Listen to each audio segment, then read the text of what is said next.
বিশ্ব গণমাধ্যমে আলোড়ন তুলেছে ওসমান হাদির মৃত্যু। Al Jazeera, BBC, Deutsche Welle, AFP সহ একাধিক আন্তর্জাতিক গণমাধ্যমে গুরুত্ব সহকারে প্রচারিত হয় জুলাই গণ অভ্যুত্থানের বিখ্যাত এই নেতার মৃত্যুর খবরটি। বিশ্লেষণ, প্রতিক্রিয়া নিয়ে সংবাদ প্রকাশিত হয় ভারতীয় মূলধারার গণমাধ্যমগুলোতেও।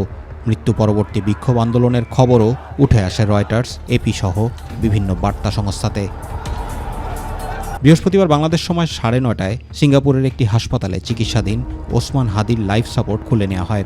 দেশের গণ্ডি পেরিয়ে মুহূর্তেই তার মৃত্যুর খবর সাড়া ফেলে আন্তর্জাতিক অঙ্গনে। সংবাদ প্রকাশ করে বিভিন্ন গণমাধ্যম।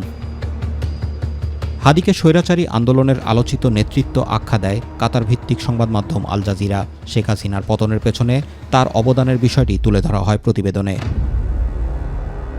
ব্রিটিশ সংবাদ মাধ্যম বিবিসি আর জার্মান গণমাধ্যম ডয়চে ভেলেও প্রকাশ হয় ওসমান হাদির মৃত্যুর খবর। এছাড়া এএফপি, আনাদোলুর মতন প্রভাবশালী সংবাদ সংস্থাগুলোয় উঠে আসে খবরটি। ওসমান হাদির মৃত্যুর সংবাদে সরব ভারতীয় মিডিয়া।